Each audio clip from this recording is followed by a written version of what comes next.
Eu sou Walter Procópio, nós estamos aqui no desafio de ler a Bíblia em um ano. E hoje mais 3 capítulos, Gênesis capítulo 22, Gênesis capítulo 23 e Gênesis capítulo 24.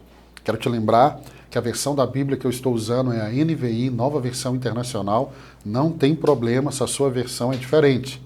Talvez você esteja encontrando alguma palavra diferente, mas é a mesma Bíblia. Capítulo 22. Eu gosto muito do capítulo 22 de Gênesis.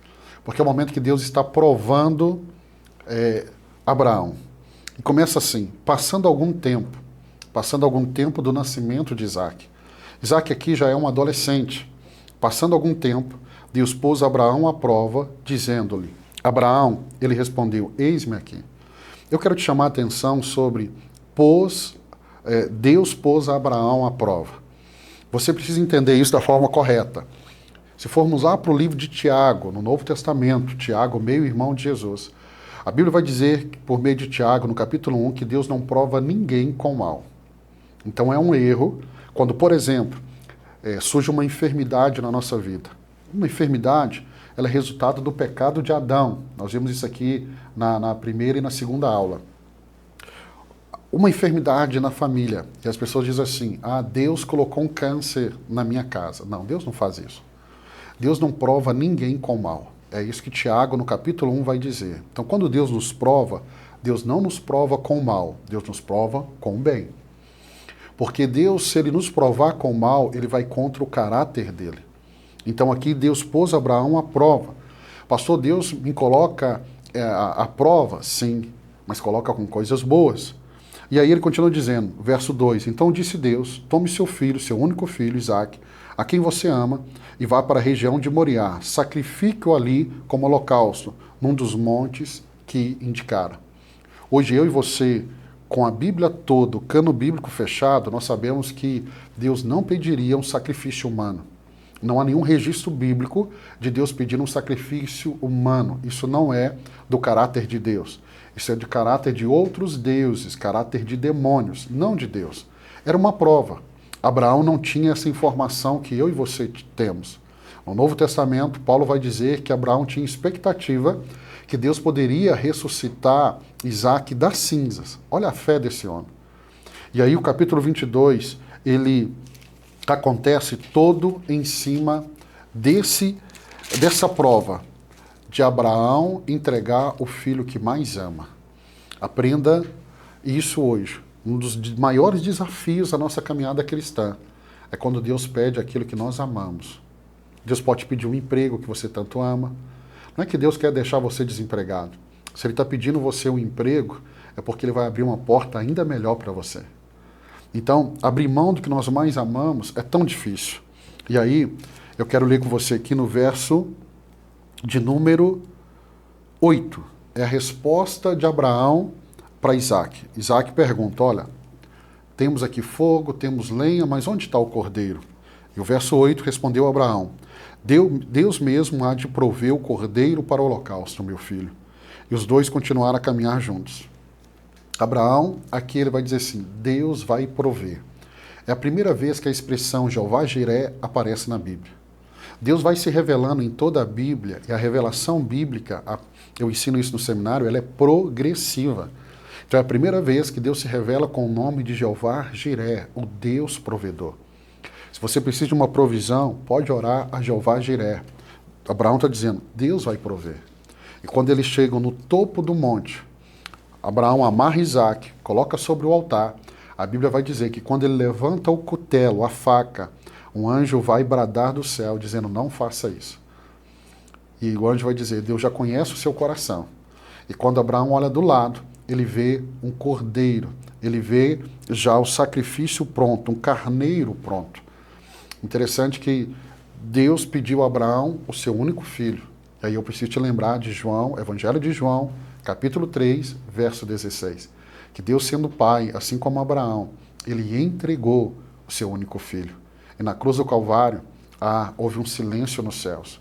No momento do sacrifício de Isaque, os céus romperam com o silêncio. Mas na cruz do Calvário, o Pai ficou em silêncio, porque era necessário que Jesus morresse na cruz, para que os meus pecados e os seus pecados fossem perdoados. E aí nós temos aqui no capítulo ainda 22, no verso 20, os filhos de Naor. Passando algum tempo, disseram a Abraão que Milca dera filhos ao seu irmão Naor. E aí a Bíblia traz a genealogia de Naor, irmão de Moisés. Irmão de Abraão, desculpe, irmão de Abraão. E o capítulo 23, nós temos agora a morte de Sara.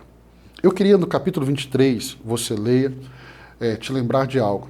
Sara não morreu até que a promessa de Deus se cumpriu sobre a sua vida. Se você tem promessas ainda, então creia, você não vai morrer até ver essas promessas se cumprindo.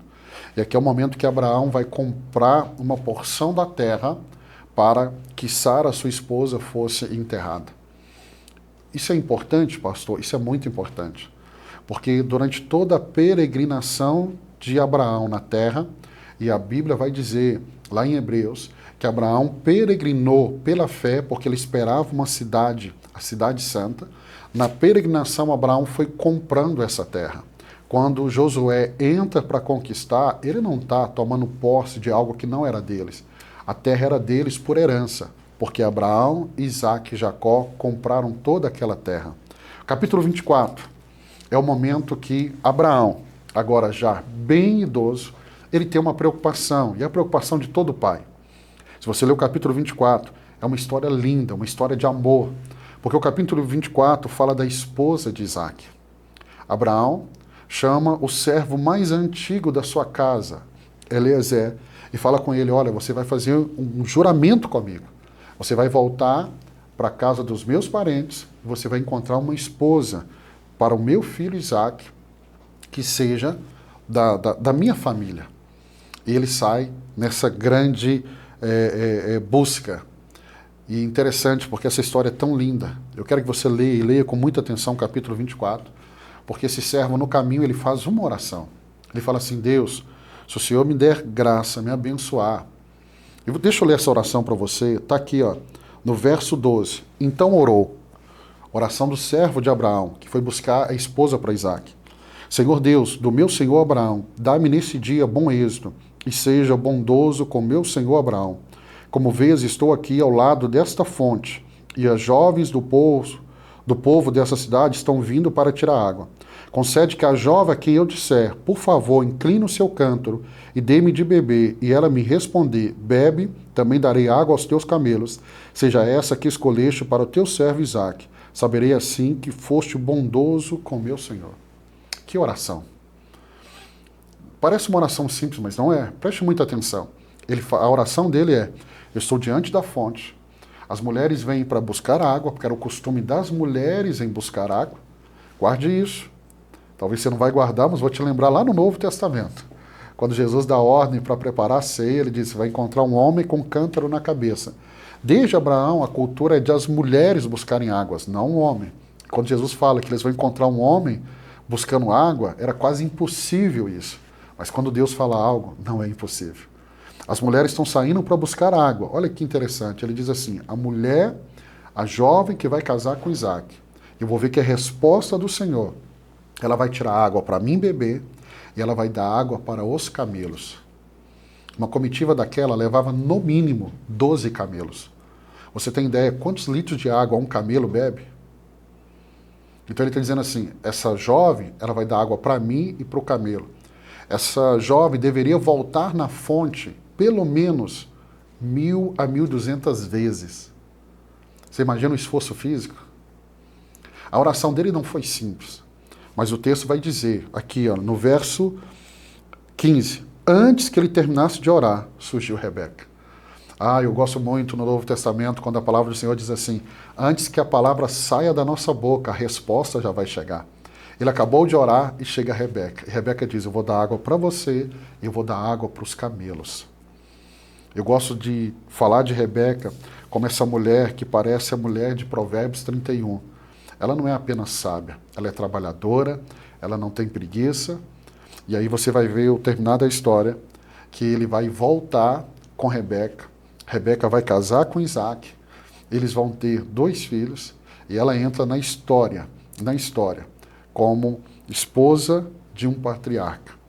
E o que fica de ensino para mim e para você é, quando eu não tenho preguiça, Deus me abençoa. E se você está fazendo as suas orações, eu quero terminar dizendo para você, como esse servo Eliezer, antes dele terminar a oração, Deus já tinha dado a resposta. Então, ler esse capítulo é entender isso, que eu posso orar e Deus responde as minhas orações. Deus abençoe sua vida. Se Deus permitir, nós vamos estar aqui amanhã, nesse desafio de ler a Bíblia em um ano, estudando mais 3 capítulos. Deus te abençoe.